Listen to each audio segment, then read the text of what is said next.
अगला सवाल निकालो, कहाँ थे हम? 4.3% निकालो सवाल।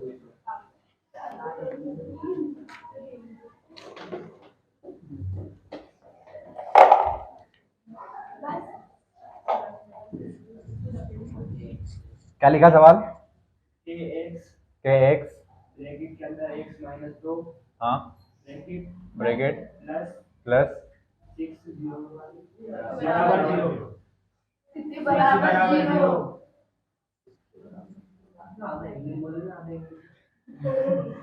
6 बराबर 0 है।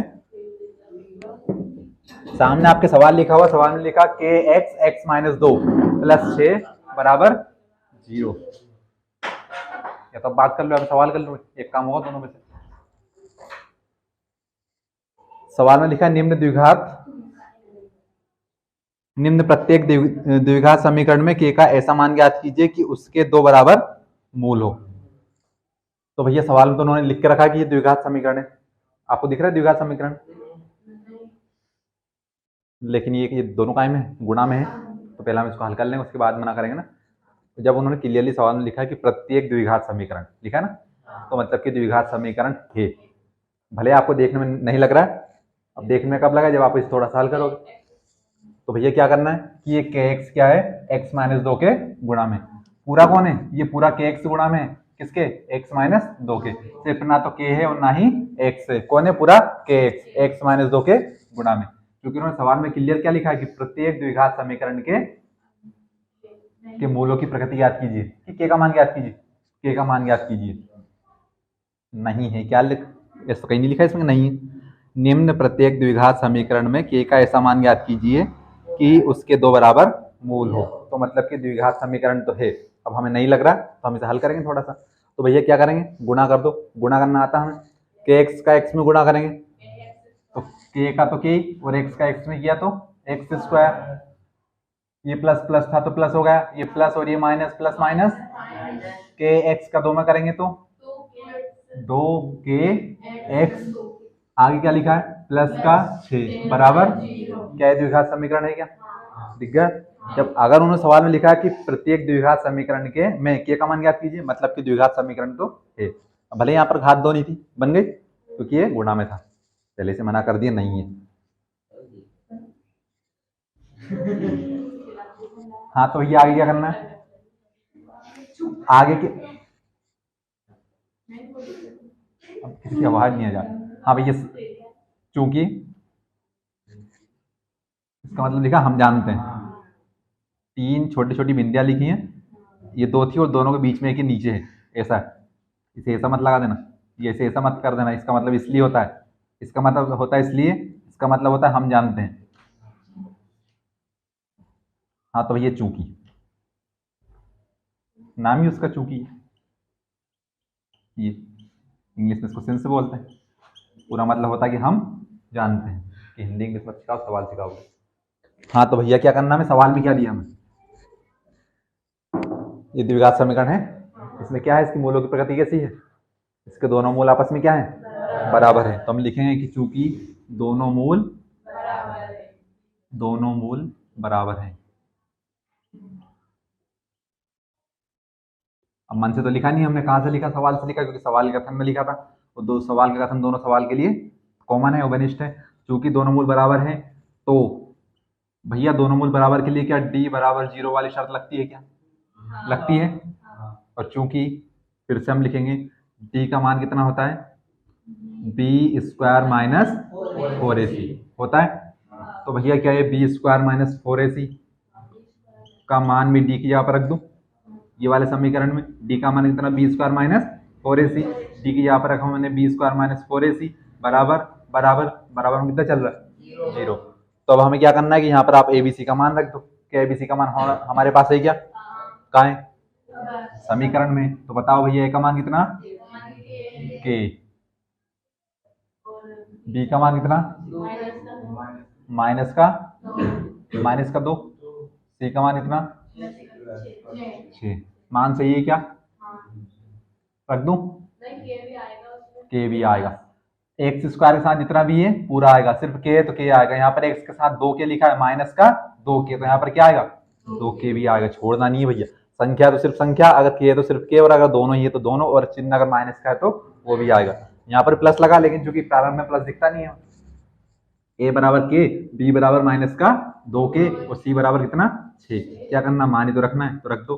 बी का मान कितना भैया, -2 के का स्क्वायर, बी का स्क्वायर है ना, तो इसका भी स्क्वायर, -4 गुणा ए का मान कितना के, गुणा सी का मान कितना 6, बराबर में क्या है 0। ये वाली स्टेप आई नहीं आई समझ में? ये कहाँ से आया, क्योंकि सवाल में लिखा था कि दोनों मूल आपस में क्या है, बराबर है, तो इसलिए बराबर वाली शर्त क्या होती है, पहली शर्त बताई थी मैंने आपको मूलों की प्रकृति में, कि वियुक्त कर बराबर क्या होता है 0।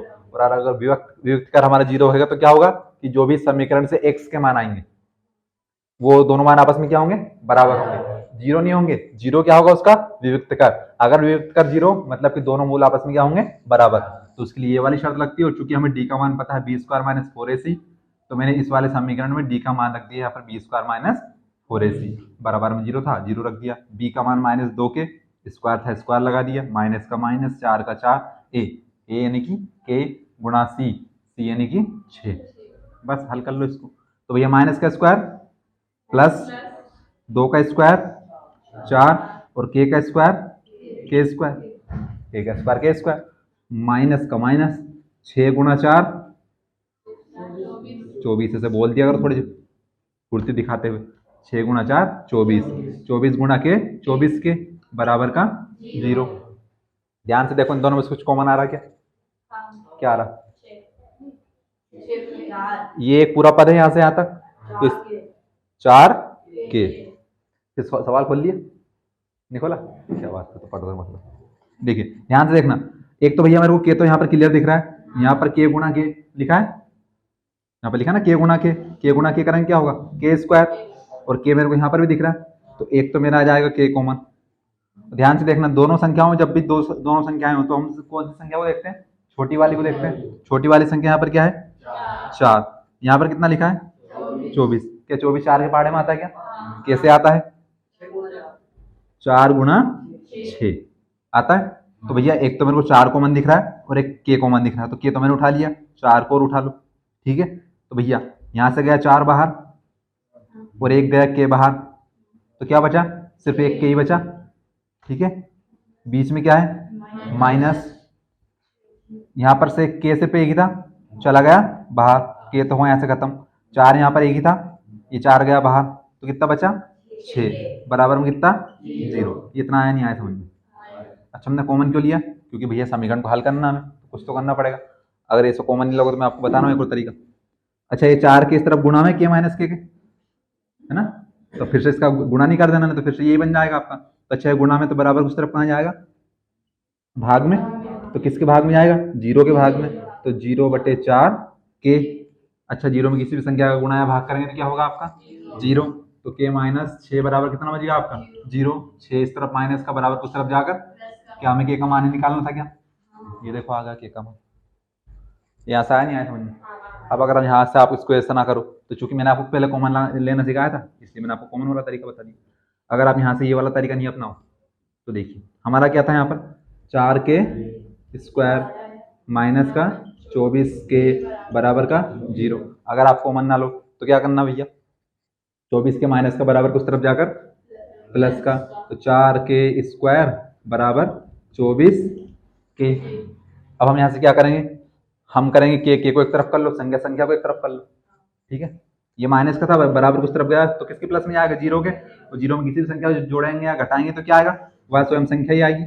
अब हम क्या करते हैं, सवाल को हल करने के लिए x को एक तरफ, संख्या को करते हैं, तो यहाँ पर x यहाँ पर क्या आपका k है, के को एक तरफ कर लो। तो ध्यान से देखना, ये रहा आपका के स्क्वायर, ये के इस तरफ गुणा में कि प्लस माइनस में, 24 के गुणा में है ना, तो 24 के गुणा में तो बराबर किस तरफ भाग में, बराबर कितना 24। अच्छा ये 4 के स्क्वायर के गुणा में था कि भाग में था कि प्लस माइनस में था, गुणा में था, तो इस तरफ कहाँ जाएगा, ये भी जाएगा बटे में। अच्छा यहाँ पर के स्क्वायर में कितने के लिखे 2 के, तो यानी के से स्क्वायर कैंसिल, तो सिर्फ कितना बचा एक ही के बचा, तो 4 एकम 4 और 4 छंगे 24, तो के बराबर कितना आ गया 6। तो आप तरीका ये लगाओ या ये लगाओ, उत्तर आपका वही आना है, जिससे आपको उचित लगे उतार लो आप। जिसको भैया यहाँ से ये वाला अच्छा लगे कॉमन वाला तो ये उतार लेना, और अगर ये वाला अच्छा लगे तो यहाँ से ये उतार लेना। सवाल आया नहीं आया समझ में? आपका पाठ खत्म हो गया, उतारो जल्दी। द्विघात समीकरण हमारा खत्म। चूंकि इसके कुछ सवाल हमने कथन वाले नहीं किए हैं, हम इनको बाद में करेंगे जब आपका रिवीजन होगा तब। क्योंकि अगर अभी मैं आपसे पूछ लूँ कि आयत क्या होता है, क्या होता है? अच्छा आप आयत छोड़ो, ये बताओ चतुर्भुज क्या होता है? सवाल उतारते जाओ और मेरी बात सुनते जाओ। पंखा इतने तेज चलता है क्या?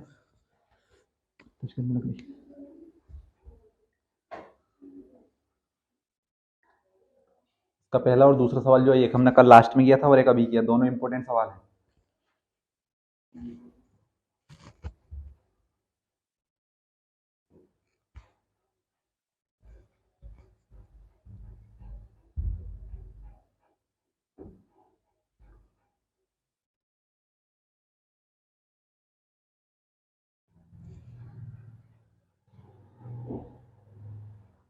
किसी को कन्फ्यूजन तो नहीं कि दो बार में लास्ट में कैसे कर दिया? एक ही उतारना भैया, पैसे तुम एक के दोगे, दोनों मत उतारना।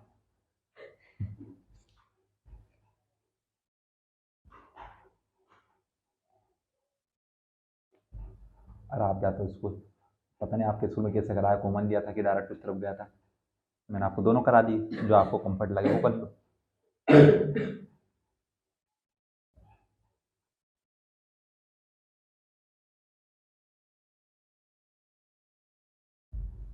सवाल आपका एक बार में आसानी से होगा, बस आपको सवाल का कथन पढ़ना है कि हमें सवाल में करना क्या है। अगर आपके पास द्विघात समीकरण लिखा है तो आपसे सवाल में क्या पूछ रहा हो, क्या है द्विघात बहुपद है, या द्विघात बहुपद गुणनखंड विधि से मूल ज्ञात कीजिए, या गुणनखंड विधि, इस सूत्र विधि से गुणनखंड ज्ञात कीजिए, या फिर उसके मूलों की प्रकृति बताइए। तो जो कुछ होगा सवाल में, सिर्फ आपको सवाल को पढ़ना है और सवाल को करना है।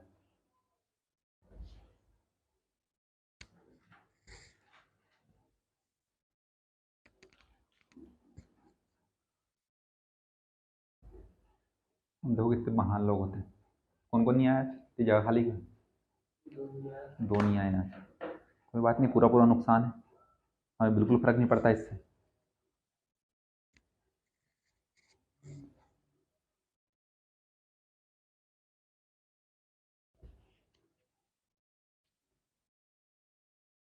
मैंने आपको सवाल दिया था कल, फिर एक कर लिया होगा।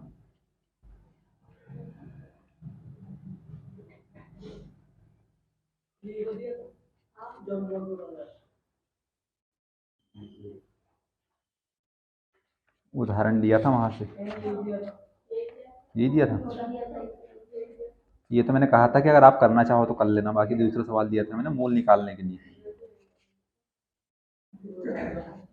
माना कि मेरी याद रखने की क्षमता कमजोर है, लेकिन इतनी भी कमजोर नहीं है कि मैं भूल जाऊं। है उदाहरण 7वां दिया था, मूल ज्ञात करने के लिए जो परसों के दिन दिया था वही सवाल फिर से किसने किया? किया क्या? सवाल उतारो फिर बताऊंगा, बताना।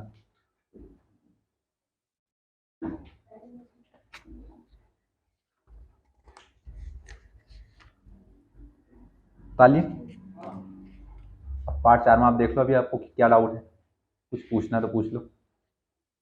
द्विघात समीकरण हमारा खत्म हो गया है। द्विघात समीकरण में हमने द्विघात समीकरण की जांच करना सीख लिया, उसके बाद उसके मूल निकालना सीख लिए, मूलों की प्रकृति निकालना सीख ली। उसके बाद हमने एक दो कथन वाले सवाल भी कर लिए, बाकी एक दो कथन वाले सवाल बचे हैं, उनको हम बाद में करेंगे। बाद में इसलिए करेंगे कि उसमें एक तो आयत दिया है, उसके बाद एक समकोण त्रिभुज दिया है। अब आपको पता हो तो मैं करा दूँ, बीच में से आपको आयत बताऊंगा छोटी सी 2 मिनट के अंतराल में, तो आपको समझ में नहीं आया कुछ भी। बताओ तो क्या होता है आयत? रेक्टेंगल इन इंग्लिश, हिंदी में आयत। कितनी भुजाएं होती हैं? 4 भुजाएं। आमने सामने की भुजाएं क्या बराबर होती है? और क्या होता है?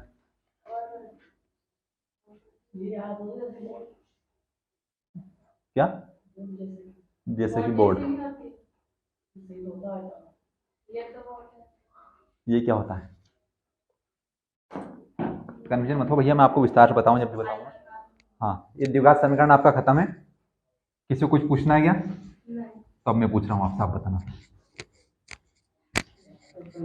द्विघात समीकरण के कितने अधिकतम मूल ज्ञात किए जा सकते हैं? अब या तो सभी मिलके बता दो जल्दी जल्दी, या फिर वन बाय वन पूछूंगा मैं। कितने निकाल सकते हैं? दो निकाल सकते हैं, बस एक को पता है क्या दो निकाल सकते हैं? द्विघात समीकरण होता क्या है? जिसकी कम से कम दो घात तो होनी चाहिए, और अधिकतम में कितनी होनी चाहिए? दो ही होनी चाहिए। जिसमें कितने चर होने चाहिए आपके? दो चर होने चाहिए, चार चर होने चाहिए। अच्छा ये बताओ चर क्या होता है? बताओ चर क्या होता है? भैया द्विघात समीकरण में एक ही चर होना चाहिए। अच्छा द्विघात समीकरण का मानक रूप कौन बताएगा? हाँ बताओ। X square plus b x plus c बराबर 0। सही है क्या? सोच समझ के बताना। सही है? क्या है ये? काय का? द्विघात समीकरण का। द्विघात समीकरण का एक अन्य नाम क्या है? वर्ग समीकरण। देखिए वर्ग का मतलब क्या होता है? उसी संख्या का उसी संख्या में गुणा। अच्छा ये द्विघात का मतलब भी क्या होता है?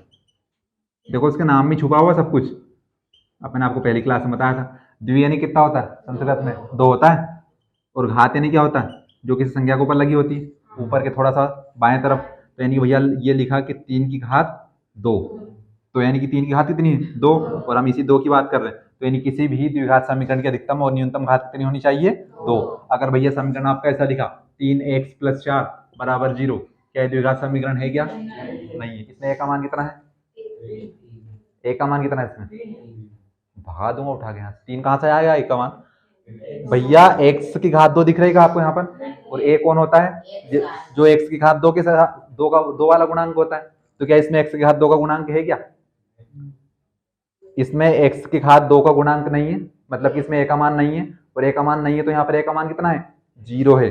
ध्यान से देखना, अगर ये समीकरण कुछ इस प्रकार का लिखा है 0x² प्लस 3x प्लस 4 बराबर 0, तो भैया यहाँ पर a का मान कितना है? 0 है, क्योंकि 0 में x² का गुणा होगा। 0 में किसी भी संख्या का गुणा या भाग करो क्या हो जाती है? 0। तो यानी कि ये होगा आपका 0 प्लस 3x प्लस 4 बराबर 0, और 0 खत्म, कोई मतलब ही नहीं 0 का। तो ये समीकरण किस प्रकार का बना? ये बना ना। कब बना? जब यहाँ पर a का मान कितना है? 0 है। तो यानी कि अगर ये द्विघात समीकरण नहीं है, मतलब कि इसमें a का मान कितना है? 0 है, इसलिए द्विघात समीकरण नहीं है। अगर मान लिया जाए a का मान यहाँ पर 1 भी होता, तो फिर क्या हम इसको ax² नहीं लिखते क्या? और 1 का x² में गुणा करते तो क्या हो जाता? वो x² हो जाता। होता नहीं होता? तो यानी कि अगर आपका घात 2 वाला गुणांक नहीं है, x की घात 2 वाला गुणांक नहीं है किसी भी समीकरण में, मतलब कि वहां पर आपका a का मान कितना होगा? 0। क्योंकि आपका a हमेशा किसके साथ आता है? घात 2 वाले के साथ आता है ना। किसी सवाल में आपने ऐसा तो नहीं देखा कि bx² plus ax plus c बराबर 0। मैंने आपको इतनी बार लिख के बताया मानक रूप।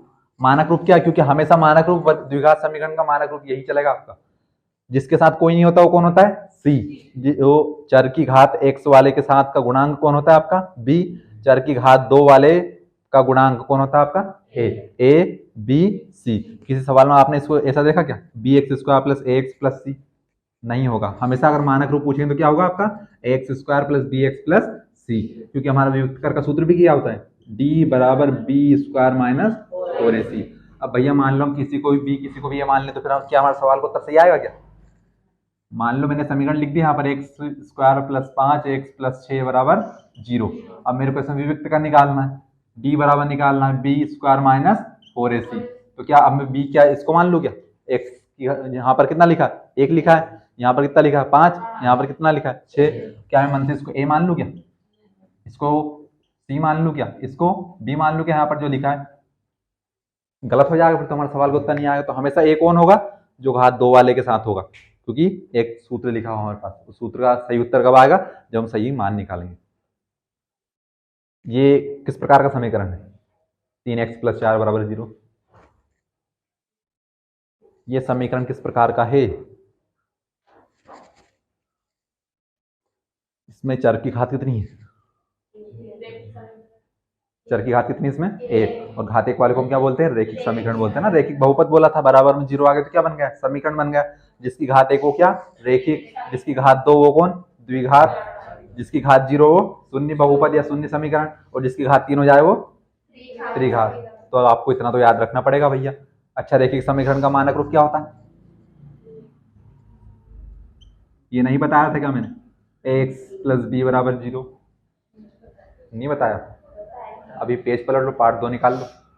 4 प्रकार के बहुपद बनाया था, मैंने बताया था वहां पर ये द्विघात समीकरण बनो, मतलब ऐसे मना करेंगे क्या है बताया अब हम। और कुछ पूछना किसी को? हमें पूछना ही नहीं कि जो बता दो आपको ही चाहिए, कि हम पूछने लायक होते तो यहाँ आते ही नहीं। हाँ, पार्ट खत्म, पार्ट निकालो 3।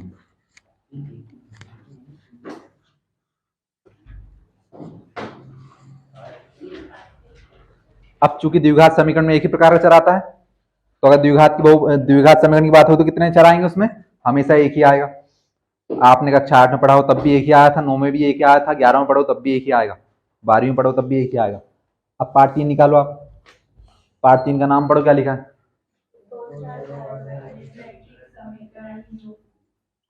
दो चर वाले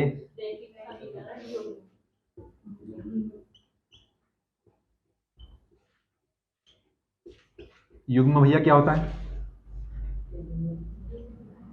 अच्छा, समीकरण क्या होता है? कि चर और अचर का मिश्रण होता है। इसमें कई प्रकार के समीकरण आ सकते हैं आपके, शून्य, द्विघात, त्रिघात, उसके बाद रेखिक, है ना। अच्छा देखो, पूरा मामला आपके पाठ के नाम में छुपा हुआ है। पहली बात तो क्या लिखा कि दो चर लिखा। अभी तक द्विघात समीकरण में कितने चर आ रहे थे? एक ही आ रहा था, एक ही प्रकार का आ रहा था। मैंने बताया था ये x square plus b x plus c, सिर्फ एक से आया था। चर क्या होता है? जिनका मान बदलता रहता है। यहाँ पर चर कितने आएंगे? 2 आएंगे। तो हो सकता है या तो एक्स आ जाए, वाई आ जाए, वाई आ जाए, जेड आ जाए, ए आ जाए, बी आ जाए, बी आ जाए, सी आ जाए। हमेशा कितने चर आएंगे आपके? 2 चर आएंगे, यानी 2 चर तो आना निश्चित ही है, क्योंकि पाठ में क्या लिखा है? 2 चर। आगे क्या लिखा? वाले रेखिक समीकरण। रेखिक समीकरण क्या होता है? जिसकी घात 1 हो, यानी कि इस वाले पार्ट में आपको कभी भी कहीं भी इन चरों की घात 2 नहीं दिखेगी, हमेशा घात कितनी दिखेगी? सिर्फ ऐसे दिखेंगे। अब एक्स की घात कितनी है यहाँ पर? 1। वाई की घात कितनी है? यहाँ पर आपको ऐसा कोई नहीं दिखेगा, x square, y square, z square, a square, यहाँ पर कुछ नहीं दिखा है, क्योंकि सवाल में क्या लिखा है?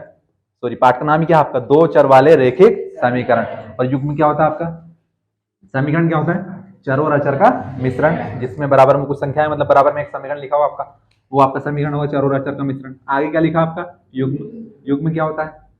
जोड़ा, जैसे पति पत्नी का जोड़ा, ऐसे ही युग्म क्या होगा आपका? जोड़ा, यानी कि शुद्ध हिंदी में क्या लिखा हो? युग्म। इन दो चर वाले रेखिक समीकरण। कितनी बात ध्यान रखनी है, इसमें आपको कहीं भी आपको एक चर नहीं मिलेगा, 2 चर मिलेंगे। कुछ भी मिल सकते हैं, तो 2 एक्स वाई का जोड़ा मिलेगा, वाई जेड का मिलेगा, ए बी का मिलेगा और बी सी का मिलेगा। उसके बाद घात कितनी होगी? हमेशा एक ही होगी, और एक्स वाई हमेशा कायम होंगे, जोड़े में होंगे, यानी कि ये हमेशा एक साथ ही आएंगे, प्लस में, माइनस में, गुणा में या भाग में। जोड़ा कैसा होता है? जो संख्याएं साथ लिखी हो। अब भैया मैं लिखूँ कि ये लिखा एक्स और ये लिखा वाई, अब इनके बीच में कोई संबंध है क्या? संबंध बनाने के लिए क्या करना पड़ेगा? या तो इनको जोड़ना पड़ेगा, बन गया इनका जोड़ा, या इनको घटाना पड़ेगा, ये बना जोड़ा, या इनको गुणा करना पड़ेगा, या इनका भाग देना पड़ेगा। तो ये है नहीं है। अब यहाँ पर ये अलग अलग थे, तो क्या इन दोनों बीच कोई संबंध था क्या? यानी कि यहाँ पर इनका जोड़ा नहीं था। जोड़ा कैसे बना? या तो हमें जोड़ना पड़ा, या घटाना पड़ा, या गुणा करना पड़ा, या फिर भाग देना पड़ा। तो मतलब समझ में आया पाठ का? सवाल खत्म है बस, मतलब आधा पाठ तो ही खत्म है आपका, आधा पाठ खत्म है आपका, भले आप मानो या मत मानो। अब देखिए भैया, रेखा क्या होती? लड़की का नाम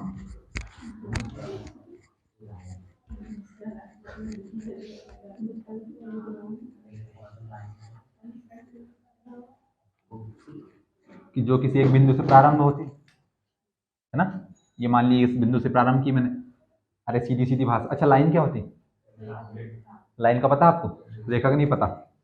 अब मैं बताऊं, ये लिखता है वो लाइन, लाइन को हम ऐसे नहीं लिखते, लाइन है इंग्लिश, और रेखा है इसका हिंदी। देखो आपको इंग्लिश पता है, हिंदी नहीं पता, अंग्रेजी मीडियम। लाइन यानी कि रेखा, तो लाइन को हम ऐसे नहीं रखते, लाइन को ऐसे लिखते हैं, क्योंकि लाइन इंग्लिश और रेखा क्या है? हिंदी। जो किसी एक बिंदु से प्रारंभ होकर जितनी लंबी आप खींचना चाहो उसको खींच दो, जो यानी कि समाप्त नहीं होती। रेखा क्या होती है? कि एक बिंदु से प्रारंभ होकर जाने वाली आकृति को रेखा कहते हैं। हाँ भैया, तो इसमें हमें 3 प्रकार की रेखाएं पढ़नी है। अब चूंकि अभी मैंने आपको क्या बताया कि 2 चर आपके कैसे होंगे? हमेशा जोड़े में होंगे, तो यानी कि यहाँ पर रेखाएं आएंगी, उन दोनों रेखाओं का आपको जोड़ा जोड़ा बनाना है। देखिए भैया, ये 2 रेखाएं हमारे पास, ठीक है, एक को आप x मान लो, एक को आप y मान लो, और हम पूरे पार्ट में x और y मानेंगे दो चर। पार्ट 4 में आपकी बात क्या हुई थी, द्विघात समीकरण, उसमें एक ही चर था, हमने पूरा काम x से चलाया, मतलब एक प्रकार के चर से चलाया, या तो x से या फिर y से। अब उसके बाद पार्ट 3 में कितने प्रकार के चर की बात हो रही, दो प्रकार के, तो यानी कि पहला हो गया हमारा x, दूसरा क्या हो गया y। ठीक है, तो भैया दो प्रकार की रेखा, पहले को हमने नाम दिया x, पहले को हमने नाम दिया y।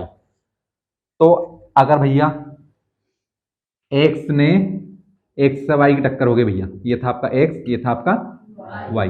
अच्छा, ये एरो क्यों बनाया मैंने सामने, कि यानी कि ये जो रेखा y है ना, ये यहाँ से प्रारंभ हुई थी और ये यहाँ पर खत्म हो गई है। अगर मैं एरो नहीं बनाऊंगा ना, तो मतलब कि रेखा खत्म नहीं है, ये जा रही है, ये पता नहीं कहाँ तक जाएगी, जाते जाओ बोर्ड खत्म होगा, दीवार खींच दो, दीवार से आगे चले जाओ। यानी कि आपको एरो तो बनाना ही पड़ेगा। क्यों बनाना पड़ेगा, इस रेखा को समाप्त करने के लिए, कि भैया ये इस बिंदु से प्रारंभ हुई थी और यहाँ पर क्या हो गई है, खत्म हो गई। ये इस वाले बिंदु से प्रारंभ हुई है और ये इस वाले यहाँ पर खत्म हो गई, जहाँ पर मैंने एरो बनाया। एरो डिजाइन के लिए नहीं बनाया, उसको खत्म करने के लिए बनाया। ठीक है, तो भैया कितने प्रकार की रेखा हो गई हमारे पास, दो। अच्छा, एक्स और वाई के दोनों के आपस में भिड़ंत हो गए, दोनों ने एक दूसरे को काट दिए। यहाँ पर क्या कर दिया इन्होंने, एक दूसरे को काट दिया, छेद कर दिया, कि भैया एक्स तो वाई को छेद करते हुए इस तरफ निकल गई, और वाई, एक रेखा आपकी ये है, ये कौन है, एक्स है, तो भैया एक्स और ये वाली रेखा कौन है, वाई। तो यानी कि एक्स वाई को छेद करते हुए आगे निकल गई, और एक्स क्या करे, वाई को छेद करते हुए निकल गए, और वाई एक्स को छेद करते हुए निकल गई। यानी कि ये एक्स इस तरफ गई, वाई इस तरफ गई, इस रेखा पर खत्म हो गई। तो क्या इस बिंदु पर, मैं डाउट कर दिया है,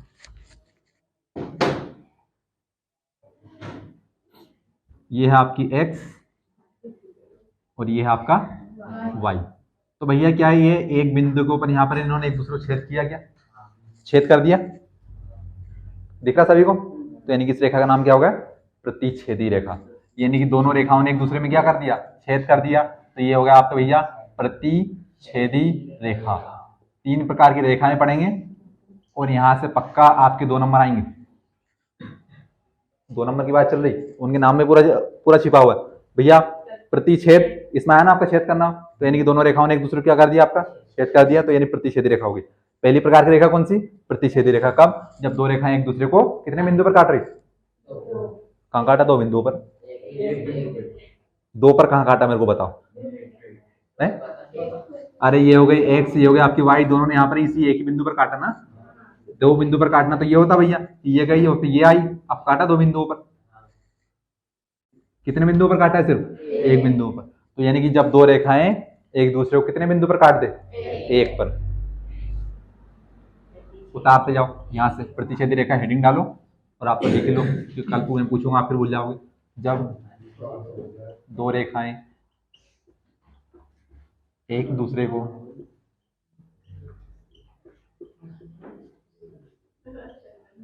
एक बिंदु पर प्रतिच्छेद करें,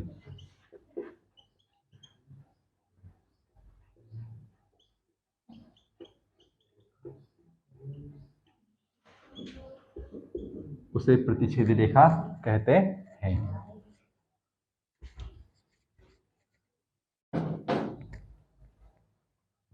ये दो रेखाओं में हम संबंध दिखा रहे हैं, दोनों रेखाओं ने एक दूसरे को क्या कर दिया, छेद कर दिया। तो आपको ये ऐसा चित्र भी बनाना है। कैसा चित्र बनाना है, दोनों रेखाओं को एक बिंदु पर प्रतिच्छेद भी करवाना है।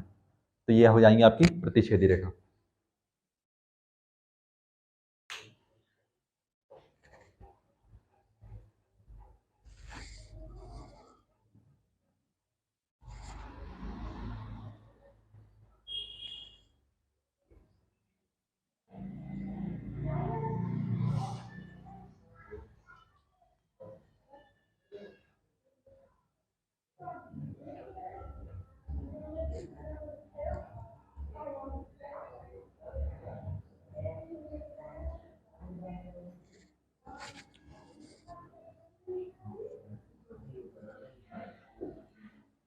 थोड़ा जल्दी जल्दी हाथ चलाओ, तीनों प्रकार की रेखाएं खत्म करनी है, मैं कल से सवाल करना है फिर।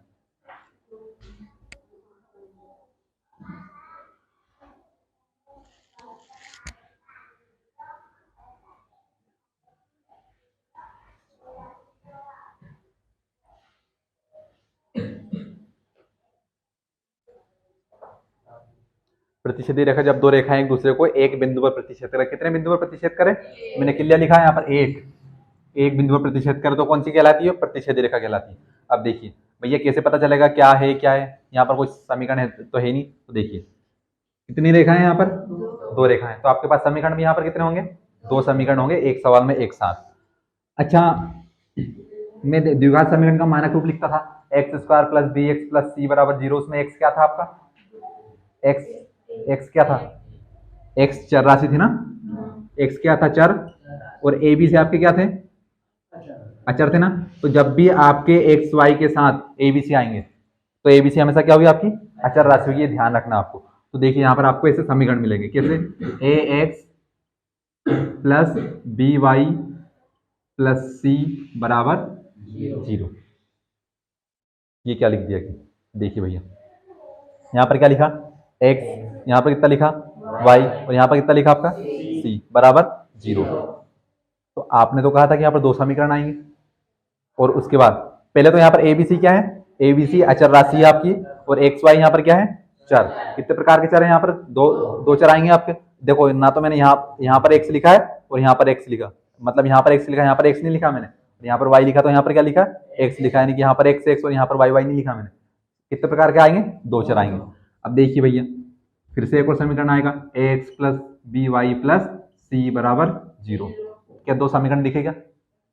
लेकिन आपने दो समीकरण तो लिख दिए, लेकिन दोनों समीकरण में कुछ अंतर तो है ही नहीं। अब कुछ अंतर नहीं है तो फिर दो समीकरण कैसे हुए? तो भैया हम क्या करें, एक्स वाई को नहीं करेंगे। पहले वाले समीकरण में ये वाला समीकरण क्या है हमारा? एक। ये वाला समीकरण कौन सा है? दो। तो हम पहले वाले समीकरण में इसको मान लें a1, इसको मान लें हम b1, और इसको मान लें हम c1। इसके बेस में लिखा मैंने आधार में कैसे कि ये a1, ठीक है। अच्छा, दूसरा वाला समीकरण तो हम इसको मान लें a2, हम इसको मान लें b2, और हम इसको मान लें c2। क्योंकि अभी मैंने ये 1 1 1 नहीं लगाया था, 2 2 2 नहीं लगाया था, तो उसके पहले क्या दोनों समीकरण में कोई अंतर था क्या? नहीं था, दोनों दिखने में एक समान थे। तो भैया समीकरण में अंतर कैसे पता चलेगा? तो हमने यहाँ पर क्या कर दिया कि पहले वाले को a1x plus b1y plus c1 बराबर 0। ये क्या हुआ हमारा पहला समीकरण।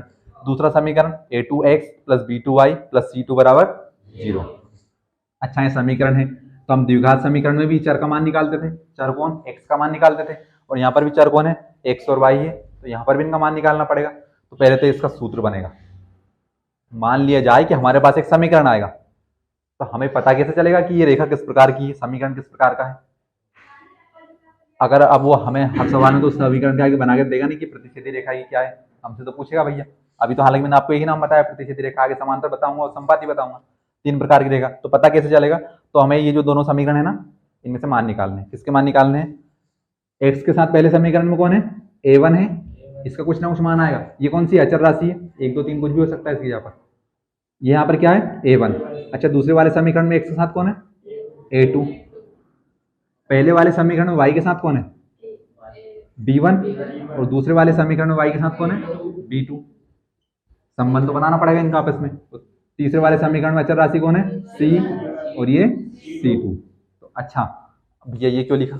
तो अगर आपको दिए हुए दोनों समीकरण प्रतिच्छेदी रेखा के हैं, प्रतिच्छेदी रेखा मतलब कि दोनों रेखाएं कितने बिंदु पर प्रतिच्छेद करेंगे एक दूसरे को? एक। तो भैया उसका प्रतिबंध, उसका सूत्र क्या बनेगा कि जो a1 बटे a2 होगा वो b1 बटे b2 के बराबर नहीं होगा। ये बराबर का मतलब क्या है? यहाँ से मान लिया जाए ये इस प्रकार का समीकरण लिखा, 2x प्लस 3y प्लस 4 बराबर 0, ठीक है। 5x प्लस 6y बराबर 8 बराबर 0। तो यहाँ से देखिए, मैं इसको मान लूँ समीकरण 1, मैं इसको मान लूँ समीकरण 2। ध्यान से देखना, रटना मत कोई भी। पहले वाले समीकरण में x के साथ कौन है? 2। दूसरे वाले समीकरण में x के साथ 5। पहले वाले समीकरण में x के साथ, और दूसरे वाले y के साथ, और दूसरे वाले समीकरण में y के साथ 6। दूसरे पहले वाले समीकरण में c का मान 4, और ये आपका 8। तो देखिए हमने यहाँ पर क्या लिखा कि पहला a1 बटे a2 b1 बटे b2 के बराबर नहीं। देखो ये चिन्ह किसका है? बराबर का। तो मैंने इसको काट दिया, मतलब कि क्या नहीं है? बराबर नहीं। तो ध्यान से देखना, हमें इन दोनों का पता लगाना है क्या ये दोनों आपस में बराबर है क्या। तो भैया अभी हम इसको थोड़ा सा हल करेंगे। ये हल हो रहा है क्या? 2 और 5 तो नहीं कटेंगे आपस में, नहीं कटेगा क्या? 3 और 6 कट जाएंगे? कट जाएंगे। 3 एकम 3 और 3 दूने 6। तो ये कितना बचा? 2 बटे 5 बराबर 1/2, और ये कितना लिखा, 4 एकम 4, 4 दूने 8, ये भी कितना लिखा 1/2। तो भैया अगर आपका A1/A2 एक दूसरे के बराबर नहीं है, क्या एक दूसरे के बराबर है क्या? नहीं है, तो क्या इन दोनों बीच में बराबर लगा सकता हूँ क्या? नहीं लगा सकता हूँ। तो यानी क्या क्या करना पड़ेगा मेरे को, बराबर को काटना पड़ेगा कि 2/5 1/2 के बराबर नहीं है। अगर यहीं पर 5 की जगह पर कितना होता, 4 होता, तो फिर हम यहाँ 5 की जगह पर कितना लिखते, 4, तो फिर क्या कट जाता, क्या 2 एकम 2 और 2 दूने 4, तो फिर यहाँ पर कितना आता 1/2। तो क्या मैं 1/2 और 1/2 के बीच में बराबर नहीं लगा सकता हूँ क्या? तो लगा सकता हूँ। बराबर नहीं लगा सकता हूँ क्या? ये बराबर नहीं की बात कर रहा हूँ मैं, ये बराबर नहीं है का चिन्ह नहीं लगा सकता हूँ क्या इनको दोनों के बीच में? नहीं लगा सकता। क्यों नहीं लगा सकता भैया, कि ये भी 1/2 और ये भी 1/2, तो ये तो दोनों आपस में बराबर है, तो इनके बीच में बराबर नहीं कैसे लगाओगे? अभी क्या था हमारा, 2/5 और 1/2, ये दोनों बराबर नहीं थे, तो मैंने इनके बीच में लगाया था कि ये बराबर नहीं है, लेकिन ये आपस में क्या है, बराबर है। अगर मैं भैया 5 और 4 के बीच में बराबर लगाऊं, क्या इंसाफ होगा क्या?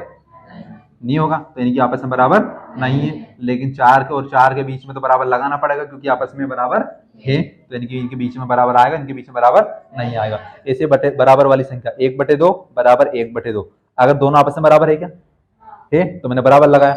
लेकिन प्रतिच्छेदी रेखा का सूत्र क्या है, कि पहला और दूसरा आपस में बराबर नहीं होना चाहिए। तो भैया इसका सूत्र क्या बनेगा, दोनों आपस में बराबर नहीं होना चाहिए। अब अगर आपका समीकरण इस प्रकार का है, तो क्या आप इस वाले समीकरण को कहोगे कि प्रतिच्छेदी रेखा के समीकरण है? नहीं है, तो हम मना कर देंगे भैया इस प्रतिच्छेदी रेखा का समीकरण तो नहीं है। क्यों नहीं है? क्योंकि इसमें पहला और दूसरा बराबर नहीं होना था, लेकिन यहाँ पर बराबर हो गया। लेकिन अगर यहाँ पर 4 की जगह पर 5 हो जाता, तो यहाँ पर भी कितना होता, 2/5, और फिर हम यहाँ लगा सकते थे कि 2/5 1/2 के बराबर नहीं है, मतलब कि ये दोनों समीकरण प्रतिच्छेदी रेखा के हैं। अभी कुछ देर पहले नहीं थे, कब नहीं थे, जब यहाँ पर 4 लिखा था, लेकिन अभी है क्या, है। तो यानी कि A1/A2 बराबर नहीं है B1/B2 के। किस प्रकार की रेखा होगी, प्रतिच्छेदी रेखा होगी। तो भैया हमें क्या करना है, सिर्फ इन दोनों की जांच करनी है। A1/A2 बराबर नहीं है B1/B2। A1 A2 B1 B2 के मान कहाँ से आएंगे, एक समीकरण होगा हमारे पास, वहां से आएंगे। समीकरण इस प्रकार का होगा, उसमें सब मान निकालेंगे। हम पहले वाले को पहला मान लेंगे, दूसरे वाले को दूसरा मान लेंगे। भले आप दूसरे वाले को पहला, पर जो पहला लिखा हम उसको पहला मान लेंगे। ये भैया आगे बैठे लाइन में, तुमको पहला मान लो। तो इसी प्रकार जो पहला लिखा होगा समीकरण, उसको हम पहला, जो बाद में लिखा होगा उसको दूसरा। उससे हम A1/A2 का मान निकालेंगे, B1/B2 का मान निकालेंगे। दोनों को हम देखेंगे आपस में बराबर है या नहीं। अगर बराबर नहीं होगी तो रेखा किस प्रकार की होगी, आपकी प्रतिच्छेदी रेखा होगी। अच्छा, प्रतिच्छेदी रेखा क्या होती है, जब दोनों रेखाएं एक दूसरे को कितने बिंदुओं पर काटती है। तो अब हम इस सवाल को हल करेंगे आगे जाकर। पहले तो हम रेखा की जांच करेंगे कि किस प्रकार की रेखा प्रतिच्छेदी है या नहीं है। तो कैसे पता चलेगा कि A1/A2 बराबर नहीं होना चाहिए। अगर ये दोनों बराबर नहीं है, तो रेखा कौन सी होगी, आपकी प्रतिच्छेदी रेखा होगी। अब उसके बाद ये जो XY लिखे हैं, जो चर राशि लिखे हैं, इनके मान भी तो निकालने पड़ेंगे, जैसे द्विघात समीकरण में निकाले थे हमने मान। तो भैया इनका, अच्छा यहाँ पर भी x लिखा है, यहाँ पर भी y, यहाँ पर x लिखा है, यहाँ पर y, इनके कुछ तो मान आएंगे। दोनों एक ही सवाल में, तो दोनों के मान आएंगे। दोनों रेखाएं एक दूसरे को कितने बिंदुओं पर प्रतिच्छेद करती हैं, एक पर। तो यानी कि इस सवाल से x और y के कितने कितने मान आएंगे, x का भी एक मान आएगा और y का भी एक मान आएगा। तो यहाँ पर हल कैसा होगा इसका, तो अतः सॉरी, इसमें हल किस प्रकार का होगा, आपका अद्वितीय हल होगा। अब ये क्या होता भैया, अद्वितीय हल होगा। इसका मतलब होता है कि एक हल होगा। एक हल होगा का मतलब क्या होगा, कि यानी कि जो भी इस समीकरण से x का मान आएगा वो सिर्फ एक ही आएगा। एक मतलब ये वाला एक नहीं आएगा, या तो हो सकता है वो -4 आ जाए, हो सकता है वो 6 आ जाए। मतलब ये वाली संख्या कुछ भी संख्या आ सकती है, भले वो आपका 100 आ जाए, आपका 5 आ जाए, आपका 2 आ जाए, कुछ भी आ सकता है। लेकिन क्या आएगा, एक बार हल करोगे ना तो 2 ही आएगा x का मान, y का मान भी एक ही आएगा, एक ही संख्या आएगी, अलग अलग नहीं आएगी। कब, जब रेखा आपकी किस प्रकार की होगी, प्रतिच्छेदी रेखा। तो आपको प्रतिच्छेदी रेखा में कितनी चीजें याद रखनी है, जब दो रेखाएं एक दूसरे को कितने बिंदुओं पर प्रतिच्छेद करें, एक बिंदु पर, तो रेखाएं प्रतिच्छेदी रेखा कहलाती है। तो ये देखो भैया एक ही बिंदु पर की, तो इसका प्रतिबंध क्या बनेगा, ये वाला समीकरण है हमारा एक, A1x + B1y + c बराबर 0, A2x + B2y + c2 बराबर 0। इस सम क्या निकालेंगे, A1 और A2 के मान, B1 और B2 के मान निकालेंगे। दोनों को हम चेक करेंगे। हम सिर्फ प्रतिच्छेदी रेखा में दोनों को चेक करेंगे, हम सी वाले पक्ष के पास नहीं जाएंगे। सिर्फ इन दोनों को चेक करेंगे। दोनों अगर आपस में बराबर नहीं है, तो रेखा किस प्रकार की होगी, प्रतिच्छेदी रेखा।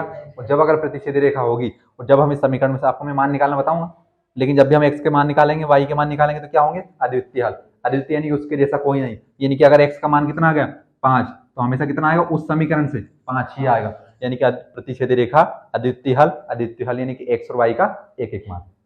इतना आया समझ में आपको? इतना और उतार लो, ये नहीं उतारा आपने। उसके बाद हम दूसरी रेखा पर चलते हैं।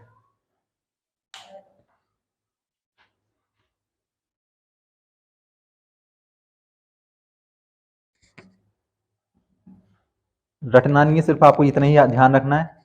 कितना? प्रतिच्छेदी यानी कि छेद कर रहे हैं एक दूसरे में, कितने बिंदु पर करेंगे? एक बिंदु पर करेंगे।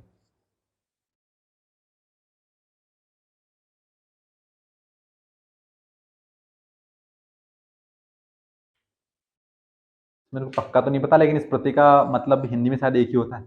मैं पक्का नहीं बता रहा हूँ भैया, उनको कंफर्म नहीं है भैया। तो अगर प्रति का मतलब अगर एक ही होता है तो मतलब कि एक बिंदु पर छेद करना, तो उसके शब्द जो लिखा उसमें हमें समझ में आ रहा है। परीक्षा में सीधे सीधे पूछते हैं कि प्रतिच्छेदी रेखा का या अद्वितीय हल का प्रतिबंध क्या होता है। ये प्रतिबंध या सूत्र एक ही बात है। हम हिंदी में पर्यायवाची पढ़ते हैं, प्रतिबंध या सूत्र। जैसे जल, पानी, नीर, अंबु, वारिज, और क्या होता है? सलील, तोय। तो ये सब क्या है? जल के पर्यायवाची। भैया कोई बोल दे कि हमें जल पिलाइए, हमें पानी पिलाइए, इंग्लिश में बोल दे वाटर पिलाइए, तो सबका मतलब क्या होता है? एक ही होता है ना, क्या मतलब? पानी होगा। तो ऐसे ये सूत्र और प्रतिबंध एक ही बात है। जल्दी जल्दी हाथ चलाओ, एक रेखा और लिख लें, फिर कल एक करके और सवाल करेंगे। प्रतिच्छेदी रेखा यानी कि दो रेखाएं कितने बिंदु पर प्रतिच्छेद करेंगे एक दूसरे को? एक पर करेंगे। तो उसमें अगर एक बिंदु पर छेद करेंगे तो कितने हल आएंगे उसके? एक, यानी कि अद्वितीय हल होगा। सूत्र या प्रतिबंध क्या होता है? a1 बटे a2 बराबर नहीं है b1 बटे b2। ये ध्यान रखना कि कहां पर बराबर है आएगा और कहां पर बराबर नहीं आएगा। इसमें पहले में आएगा एक दूसरे के बराबर नहीं है। ताली। दूसरी रेखा लिखो, संपाती रेखा।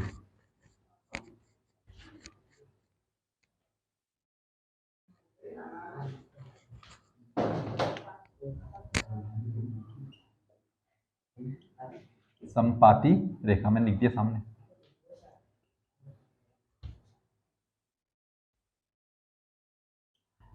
बता दिया मेरे साथ, जब दो रेखाएं हमेशा एक साथ हो, साथ हो, एक साथ हो, अथवा दोनों एक दूसरे को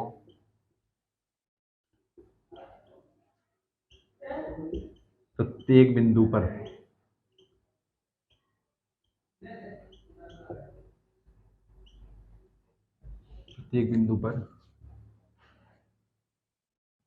काटती हूँ, प्रत्येक बिंदु पर साथ हो, साथ हो, संपाती रेखा कहलाती है। थोड़ी सी यहाँ जगह छोड़ देना, एक डिब्बा बना के 2-3 लाइन का रेखा बनानी है उसमें। रेखा मैं आपको बताऊंगा फिर समझाते हुए। समीकरण इसमें भी ये होगा, a1x plus b1y plus c1 बराबर 0, और a2x plus b2y plus c2 बराबर 0। ये वाला हो जाएगा हमारा पहला समीकरण, ये वाला हो जाएगा हमारा दूसरा समीकरण। पहले समीकरण में सभी 1 1 1, दूसरे वाले समीकरण में सभी 2 2 2। और फिर से हम इनका क्या करेंगे? आपस में संबंध बनाएंगे, a1 बटे a2, b1 बटे b2, c1 बटे c2। जो हो जाएगा प्रतिबंध या सूत्र।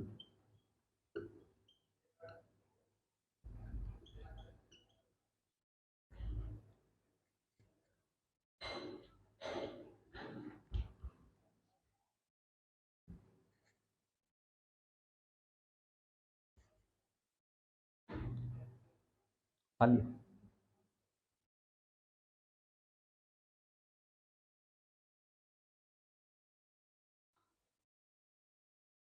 हिंदी में संधि कितने प्रकार की होती है? 5 होती है, संस्कृत में होती है 6।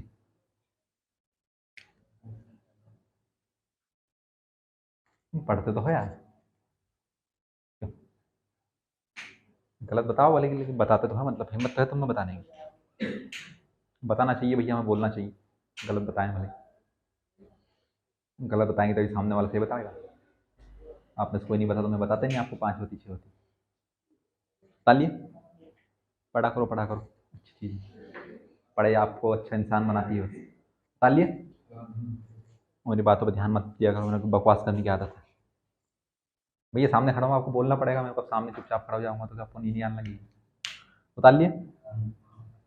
अभी हमने इसके पहले प्रतिच्छेदी रेखा पढ़ी थी, तो उसमें क्या पढ़ा था कि जब दो रेखाएं एक दूसरे को कितने बिंदु पर प्रतिच्छेद करती हो? एक, यानी कि दो रेखा होंगी एक्स और वाई, तो दोनों को कितने बिंदु पर प्रतिच्छेद करेंगे? एक बिंदु पर। यहाँ पर क्या लिखा, जब दो रेखा हमेशा एक साथ हो, या दोनों एक दूसरे के प्रत्येक बिंदु पर साथ हो।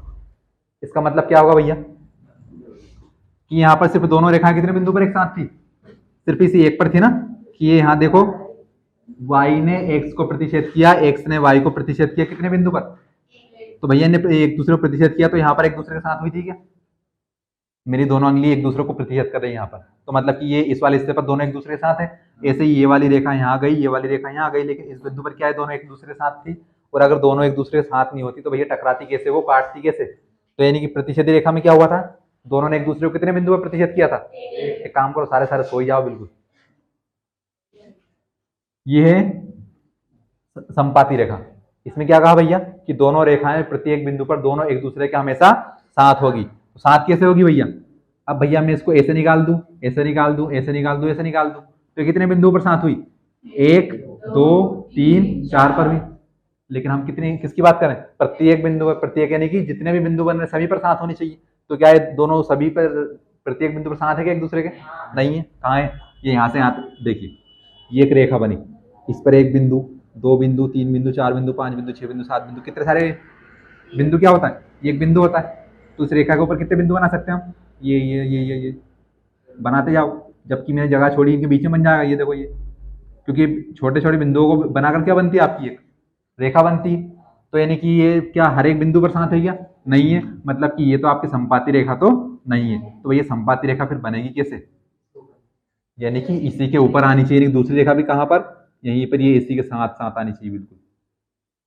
ये देखिए, एक रेखा तो ये और एक रेखा ये। अब पता कैसे चला कि भैया ये एरो बना दी है हमने, तो ये एक रेखा यहाँ पर खत्म हो रही, दूसरी रेखा ये यहाँ पर खत्म हो रही, यहाँ से प्रारंभ होती है। तो यानी कि अब देखिए, क्या दोनों रेखाएं हमेशा एक दूसरे के साथ है क्या? मतलब कैसे साथ है भैया कि दोनों को एक के ऊपर एक ही तो रख दिया हमने। अब यानी प्रत्येक बिंदु पर साथ है, साथ है तो कौन सी हो जाएगी? संपाती रेखा हो जाएगी। अभी हमने हल की बात की थी पिछले वाले सवाल में। प्रतिच्छेदी रेखा में कितने हल होते हैं आपके? सिर्फ आदित्य हल होगा, यानी कि एक हल होगा। क्यों था एक हल? क्योंकि प्रतिच्छेदी रेखा में दोनों रेखाएं एक दूसरे को एक बिंदु पर काट रही थी, या एक बिंदु पर साथ थी। यहाँ पर ये रेखाएं हर बिंदु पर साथ ही है ना भैया, तो वहां पर तो हमने कहा था कि अगर एक बिंदु पर साथ तो सिर्फ एक ही हल आएगा। अब यहाँ पर तो हर बिंदु पर ही साथ है, तो फिर तो अनेक हल आना चाहिए। मतलब कि अगर एक बिंदु पर साथ है तो एक उत्तर आएगा, अगर 2 पर साथ होते कितने हल होता है? 2 होते। मैं 2 की बात कर रहा हूँ। अगर 3 बिंदु पर साथ होते तो 3 हल आते, लेकिन यहाँ पर तो प्रत्येक बिंदु पर साथ है, तो मतलब कि यहाँ पर कितने हल आएंगे? यहाँ पर तो अनेक हल आएंगे। अनेक का मतलब कि बहुत सारे, एक से अधिक, यानी कि कितने हल होंगे यहाँ पर? अनेक हल होंगे। अब भैया अनेक हल होंगे और दोनों रेखाएं एक दूसरे के साथ हैं, तो मतलब कि दोनों का मान आपस में क्या होगा? बराबर होगा। तो मतलब कि दोनों समीकरण आपस में क्या होंगे? बराबर होंगे। कैसे समीकरण होंगे? A1 बटे A2 ये दोनों आपस में बराबर होंगे, B1 बटे B2 ये दोनों भी आपस में क्या होंगे? बराबर होंगे। यानी कि अगर सभी एक दूसरे के बराबर है, कुछ अलग अलग दिख रहा है क्या आपको इसमें? यहाँ से यहाँ तक ये रेखा देखो, यहाँ से यहाँ तक, बताओ कुछ अलग दिख रहा हो तो? दोनों रेखाएं बिल्कुल एक दूसरे के साथ है, हर एक बिंदु पर साथ है, तो फिर दोनों का मान भी आपस में क्या आएगा? बराबर। और जब हम इसमें से x और y के मान निकालेंगे तो हल कितने निकलेंगे आपके? अनेक हल निकलेंगे। देखिए मैं आपको उदाहरण से एक सवाल बताता हूँ। ये लिख दिया 3x, ये लिख दिया 4y, प्लस लिख दिया 6 बराबर 0। मैंने लिखा है यहाँ पर 6x प्लस 8y प्लस लिख दिया 12 बराबर 0। यह होगा आपका समीकरण 1, ये होगा आपका समीकरण 2। हो गया? बताओ तो A1 का मान कितना? 3, A2 का मान कितना? 6, B1 का मान कितना? 4, B2 का मान कितना?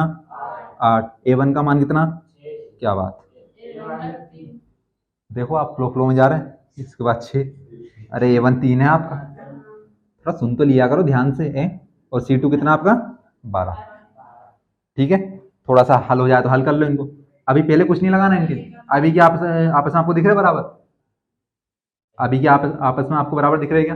नहीं दिख रहे, हम इनको हल करेंगे। 3 एकम 3, 3 दूने 6, 4 एकम 4, 4 दूने 8, 6 एकम 6, 6 दूने 12। क्या बचा यहाँ से 1/2, यहाँ से कितना बचा 1/2, यहाँ से कितना बचा आपका 1/2। क्या ये और ये आपस में एक दूसरे बराबर है क्या? क्या ये और ये एक दूसरे बराबर है क्या? सारे बराबर हो गए क्या? तो यानी कि दोनों समीकरण आपस में क्या होंगे? संपाती रेखा के होंगे, बराबर होंगे। यानी कि यहाँ से कितना हल निकाल पाएंगे हम? अब चूंकि देखो ये इसके बराबर भैया, ये इसके बराबर, तो यहाँ पर कितने मान निकलेंगे एक्स का अनेक, तो हल निकलेगा। तो इसको हम ऐसे भी लिखते हैं अनंततः अनेक हल होंगे, अनंततः अनेक हल होंगे। यानी अनंत का मतलब क्या होता है? बहुत सारे हल होंगे। तो संपाती रेखा जब दोनों रेखाएं हमेशा एक दूसरे के साथ हो, प्रतिच्छेदी रेखा जब एक बिंदु पर साथ हो, संपाती रेखा में हमेशा साथ हो। प्रतिच्छेदी रेखा में एक बिंदु पर एक साथ थे, कितना निकले थे? सिर्फ एक। यहाँ पर सारे बिंदु पर एक साथ है, कितना निकले? अनेक। उतार लो, एक तो ये रेखा बना लो और जो मैंने अलग से किया वो कर लो आप।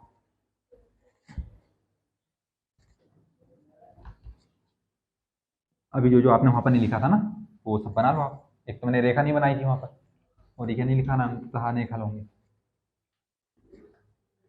आपको समझ में आ रहा कि नहीं आ रहा ये बताओ आपने। देखिए मेन मुद्दा यही है, क्योंकि ये तो मैं आपको गारंटेड कह सकता हूँ कि जिस हिसाब से आपका सिलेबस है ना, तो आप अगर डेली स्कूल भी जा रहे हो ना, तो आप पास तो स्कूल से हो जाओगे। बच्चों की कोचिंग आ रहे हो आप, मतलब कुछ सीखने के लिए आप अलग से पैसे दे रहे हो स्कूल के अलावा। अरे वो 4 लगे 8 लगे वो आपकी स्कूल की समस्या। मैं तो आपसे पास होने कह रहा हूँ कि आप पास हो जाओगे, आप स्कूल जाओगे तो भी, कोचिंग नहीं आओगे तो भी। लेकिन चूंकि यहाँ आ रहे हो तो थोड़ा समझने के लिए आ रहे हो, सीखने के लिए आ रहे हो, सीख के जाया करो। ये बात है। आधे दिन में स्कूल जाओगे ना तो भी पास हो जाओगे। क्या आपका सिलेबस में कुछ बचे ही नहीं भैया, आधा कर दिया।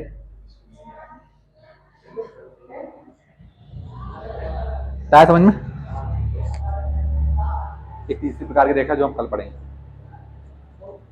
ठीक है, थैंक यू सो मच। क्या 1 मिनट 10 मिनट लगेगा? तो क्लास बहुत शानदार रही होगी और सभी स्टूडेंट प्रैक्टिस करें। मैथ में बिना प्रैक्टिस के कुछ नहीं होगा। भले आप सवाल कितना ही कर लें, कितना ही भले ही बार बार उनको देख लें, पर मैथ में पेन चलाना अनिवार्य है। तुम सभी ऑफलाइन वालों से भी कह रहा हूँ और ऑनलाइन वालों से भी कह रहा हूँ, ये टीचर इतने शानदार है, हकीकत बता रहा हूँ, इनके द्वारा ही 95 नंबर वाला स्टूडेंट प्रोड्यूस किया गया है कोचिंग से। इसीलिए मेरे बहुत आग्रह कहने पर ये टीचर यहाँ पे आए हैं। तो आप सभी स्टूडेंट उनकी मर्यादा करें और बिल्कुल पढ़े अच्छे से। All the very best, thank you so much.